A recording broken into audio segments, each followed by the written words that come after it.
Bison director மாரி செல்வராஜ் இயக்கத்துல நம்ம துரு அவர்கள் நடிச்சு இப்போ தீபாவளி ட்ரீட்டா ரீசெண்டா தியேட்டர்ல வெளிவந்து இப்போ வெற்றிகரமா ஓடிக்கிட்டு இருக்க ஒரு ஸ்போர்ட்ஸ் பொலிட்டிக்கல் டிராமா திரைப்படம். ஸ்போர்ட்ஸ் டிராமா சொல்றதை விட ஒரு ஜாதி ரீதியான ஒரு திரைப்படம் அப்படின்ற மாதிரி தான் சொல்லணும். ஏன்னா இந்த படத்துல முழுக்க முழுக்க பேசுறது அந்த ஜாதி விஷயத்தை தான் பேசுறாங்க, மதத்தை சார்ந்த ஒரு திரைப்படம்.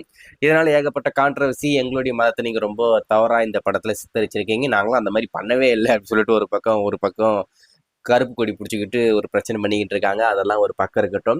ஆனா நம்ம துருவுக்கு இந்த திரைப்படம் ஒரு முக்கியமான ஒரு திரைப்படமா நான் பாக்குறேன். ஏன்னா இந்த அளவுக்கு ஒரு தரமான ஒரு கண்டென்ட்ல அவர் இந்த படத்துல நடிச்சிருக்கிறது அவருக்கே ரொம்ப பெருமையா தான் இருக்கும். அவருடைய கெரியர்ல இந்த மாதிரி ஒரு படம் இதுக்கப்புறம் அவர் பண்ணுவாரா அப்படின்றது ஒரு மிகப்பெரிய கேள்விக்குறி தான். ஆனா பர்சனலா எனக்கு இந்த படம் அந்த அளவுக்கு ஒர்க் அவுட் ஆகல, இன்னமும் நல்லா பண்ணியிருக்கலாமோ அப்படின்ற மாதிரி தோணுச்சு. இதுக்கு முன்னாடி நம்ம மாரி செல்வராஜ் அவர்கள் அவருடைய படங்கள்ல என்ன பண்ணாரோ அதே தான் திருப்பி பண்ணி வச்சிருக்காப்புல. புதுமை அப்படின்னு சொல்லிட்டு இந்த படத்துல ஒண்ணுமே கிடையாது. புதுசா என்ன இருக்குன்னா இந்த கபடி மேட்ச், மற்றபடி திரைக்கதை, அந்த படம் மூவ் ஆகும் இதெல்லாம் பாத்தீங்கன்னா ஒரே சேம் பேட்டர்ன். அந்த தப்லைன் எடுத்து அப்படியே ஆக்ட்ரஸ் மட்டும் மாத்தி அந்த புதுசா கபடி உள்ள வச்சா எப்படி இருக்குமோ அந்த மாதிரிதான் அந்த படத்தை எடுத்து வச்சிருக்காப்புல. ஸோ பர்சனலா எனக்கு இந்த படம் அந்த அளவுக்கு ஈர்ப்பு ஆகல அப்படின்றத நான் சொல்லுவேன். சரி, இந்த பைசன் திரைப்படம் வெளிவந்து இப்ப என்ன பண்ணிருக்கு அப்படின்னு கேட்டீங்கன்னா, பாக்ஸ் ஆபீஸ்ல வேர்ல்டு வைடு 25 கோடி வசூல் வந்திருக்கு.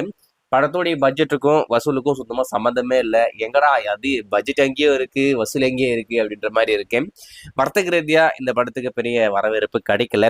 அதுக்கு முக்கியமான ஒரு காரணம் துருவா இருக்கலாம், இல்ல இந்த படத்தோடைய ரன் டைமா இருக்கலாம், இல்ல புதுமைன்ற மாதிரி விஷயம் சொன்னேன் இல்லையா, இந்த படத்துல ஒண்ணுமே இல்லை அப்படின்னு சொல்லிட்டு, அதுவா கூட இருக்கலாம். ஆனா படத்துக்கு பெரிய ரெஸ்பான்ஸ் இல்லை. அதுலயும் குறிப்பா தீபாவளி அப்படின்ற ஒரு பெரிய ஃபெஸ்டிவல், இந்த இத்தனை நாள் லீவ் இருக்கு, அப்படி இருந்துமே இந்த படத்துக்கு பெரிய ரெஸ்பான்ஸ் இல்லை. வேர்ல்டு வைடு 25 கோடி தான் வந்திருக்கு அப்படின்ற மாதிரி சொல்றாங்க. அது மட்டும் இல்லாம இந்த படத்தோடைய ஓடிடி ரைட்ஸை பிஃபோர் ரிலீஸே சேல் பண்ணிட்டாங்க. ஒரு நல்ல வேலைக்கு நெட்ஃபிளிக்ஸ் வாங்கியிருக்காங்க. தேட்டர்ல வந்துட்டு ஒரு 4 வாரம் கழிச்சு இந்த படம் ஸ்டீம் ஆக போகுது.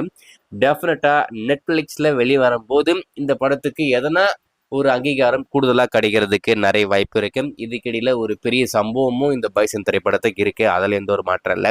அதை பத்தி நம்ம லேட்டரா அப்டேட் பண்ணுவோம். நீங்க பைசன் திரைப்படத்தை பார்த்துருந்தா இந்த படம் உங்களுக்கு எந்த அளவுக்கு பிடிச்சிருக்கு, இல்ல இது வரைக்கும் பார்க்கல அப்படின்னு சொன்னா இன்னமும் தியேட்டர்ல ஓடிக்கிட்டு இருக்கு, தியேட்டர்ல போய் இந்த படத்தை பார்த்து ஃபேமிலியா பார்த்து என்ஜாய் பண்ணுங்க. ஃபேமிலியா பார்க்கறதுக்கு இந்த படம் ஒரு தரமான படம் தான், அதுல எந்த ஒரு மாற்றம் இல்லை. ஸோ வெயிட் பண்ணி பார்ப்போம் லைஃப் டைம்ல இந்த படம் எவ்வளவு வசூல் வருது அப்படின்னு சொல்லிட்டு.